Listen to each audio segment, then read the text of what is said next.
அரசு அதாவது மக்களுடைய அன்றாட பிரச்சனைகளுக்கு கூட கவனம் செலுத்தாமல் மக்களை புறக்கணிக்கின்ற அந்த போக்கை கண்டித்து நம்முடைய கழக பொதுச்செயலாளருடைய அறிவிப்புக்கு இணங்க இன்றைக்கு எழுச்சியோடு இந்த ஆர்ப்பாட்டம் இங்கே நடைபெற்றது.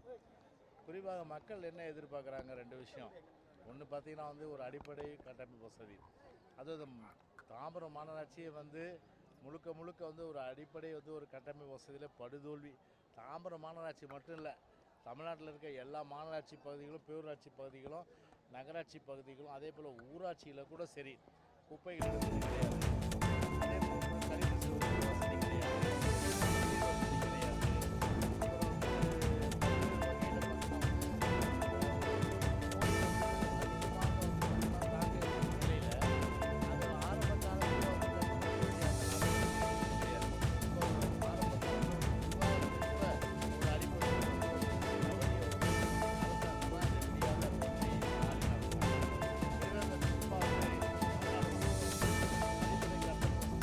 பிற வசதிகள் இல்லாத ஒரு சூழ்நிலையில் நம்முடைய மேற்கு மாவட்டத்தில், செங்கல்பட்டு மேற்கு மாவட்டத்தில் சரி, தலைமை கழக அறிவிப்பு தவிர அது தவிர கிட்டத்தட்ட ஒவ்வொரு பகுதியிலும் ஆர்ப்பாட்டங்கள் மக்கள் பிரச்சனைகளை முன்னெடுத்து நம்முடைய கழகத்துடைய மாவட்ட செயலர் திரு சிட்லப்பாக்க ராஜ், அதே போல் முன்னிலை வைத்த நம்முடைய ராஜேந்திரன், அது முன்னாள் அமைச்சர் சின்னையா போன்றவர் எல்லாமே இன்றைக்கி ஒரு ஆர்ப்பாட்டம் இன்றைக்கி நம்முடைய மாவட்ட செயலாளருடைய முன்னிலையில் இன்றைக்கி ராஜேந்திரனுடைய முன்னிலையில் இன்றைக்கி ஏற்பாடு செய்யப்பட்டு நீங்கள் பார்த்துருப்பீங்க எந்த அளவுக்கு பொதுமக்கள் திரண்டு வந்திருக்காங்க, எந்த அளவுக்கு இன்றைக்கி அவங்க ஒரு எழுச்சியோடு இருக்காங்கன்னு தெரியும் போது முழுக்க முழுக்க பார்த்திங்கன்னா அவ்வளோ கோபம் இன்றைக்கி பார்த்திங்கன்னா இந்த தாம்பரம் மாநகராட்சி மேலே வரியை வசூல் பண்ணுறாங்க. வரியை வசூல் பண்ணி என்ன பண்ணோம், அடிப்படை கட்டமைப்பு வசதி மேம்படுத்த தான் வரியை வசூல் பண்ணுது. வரியை மட்டும் வசூல் பண்ணுறாங்க கராராக.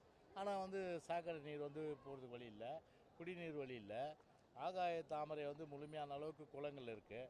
அந்த தாமரை அகற்றுவதற்கு எந்த நடவடிக்கையும் எடுக்கிறது கிடையாது. அது மட்டும் இல்லாமல் பார்த்திங்கன்னா குடிநீரில் பொத்தேரி ஏரி கழிவுநீர் கலந்து பெரிய அளவுக்கு ஒரு மக்களுக்கு அங்கே பிரச்சனைகள் இருக்குது. அதை சரி செய்யறதுக்கு இல்லை. மொத்தத்தில் பார்த்திங்கன்னா அந்த வாட்டர் மேனேஜ்மெண்ட்டில் டோட்டல் ஃபெயிலியர் தான் சொல்ல முடியும் டிஎம்கே கவர்மெண்ட்டு.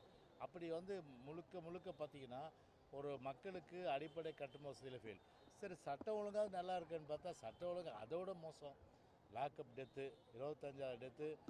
இன்றைக்கி அஜித்து ஏதோ ஒரு காவல்துறை இன்றைக்கி படுகொலை செய்கிற அளவுக்கு இன்றைக்கி ஒரு சாதாரண குடிமக்கள் நிலைமை ஆயிடுச்சு.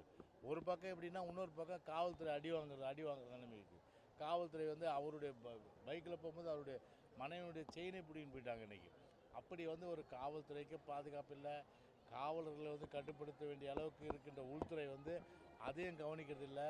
விளைவு பார்த்தீங்கன்னா எல்லாம் இந்த லாக்அப் மரணங்கள், அதே போன்று செயின் பறிப்புகள், திருட்டு, கொள்ளை சம்பவங்கள்லாம் இந்தியாவில் அதிகம் அரங்கேறி ஒரு பெரிய அளவுக்கு மக்களுக்கு சட்ட ஒழுங்கு பிரச்சனையால் ஒரு அமைதி இல்லாத வாழ்க்கை தான் இன்றைக்கு தமிழ்நாட்டில் நிலவுறது ஒழிய அமைதியை ஏற்படுத்துவதற்கு எந்த ஒரே ஒரு விஷயம்.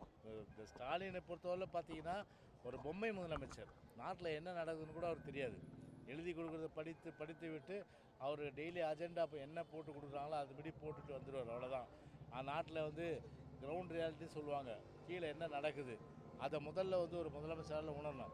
அந்த உணர்ற ஒரு பக்குவம் அதன் அடிப்படையில் நடவடிக்கை எடுக்க வேண்டிய அந்த சூழ்நிலை ஸ்டாலின் உண்மையிலேயே அவருக்கு அந்த ஒரு பட்டறிவும் கிடையாது, ஒரு பகுத்து உணர்ந்து கொள்ளக்கூடிய ஒரு பகுத்தறிவும் இல்லாத வகையில் தான் இன்றைக்கி ஒரு முதலமைச்சர் இன்றைக்கு பொம்மை முதலமைச்சரை நாடு பெற்றிருப்பதாக இன்றைக்கு வேதனைக்குரிய விஷயமாக இருக்குது.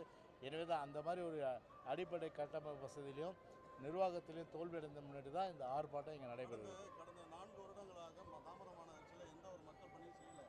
அவசர கதி காலமாக இப்போ சாலைகள்லாம் போடுறாங்க. ஒரே நாளில் இப்போ ஒரு சாலையை பேர்த்துக்கிட்டு வருது. அது குறித்து உங்களோட கருத்து? இல்லை, நீங்கள் வாங்க, தமிழ்நாட்டில் எல்லா இடங்களும் சப்ஸ்டாண்டர்ட் தான். காரணம் என்ன பார்த்தீங்கன்னா ஒரு ஒரு ஸ்டாண்டர்டாக சாலைகள் இருக்குன்னு ஸ்பெசிஃபிகேஷன் இருக்குது. ஸோ அதன்படி பார்த்திங்கன்னா இந்த சாலைகள் போடப்படுறதா கிடையாது. நீங்கள் பார்த்துங்க, தமிழ்நாடு முழுவதும் ஹைலி கரப்டட். கிட்டத்தட்ட ஒரு சாலையில் 30-40% கமிஷன் வாங்கினா எப்படி சாலை நல்லாயிருக்கும்? 100 ரூபா ஒதுக்குறாங்கன்னா அந்த 100 ரூபாயில் 40 ரூபா அது கமிஷனாக போகுது. அந்த கமிஷனாக 40 ரூபா போகும்போது நீங்கள் எப்படி சாலையை ஒரு தரம் இருக்கிற ஒரு சாலையாக நீங்கள் எதிர்பார்க்க முடியும்? ஒரு தரங்கட்ட சாலையாக தான் இருக்குது இன்றைக்கி. விளைவு என்ன, போட்ட கொஞ்ச நாளே பல்லு இழிக்குது. அந்த மாதிரி தான் இன்றைக்கி வந்து தாம்பரம் மாநகராட்சியில் மட்டும் இல்லை, தமிழ்நாடு முழுவதும் சாலைகள்லாம் மிக மிக ஒரு மோசமாக சப்ஸ்டாண்டர்டாக இருக்கிற நிலைமை தான்.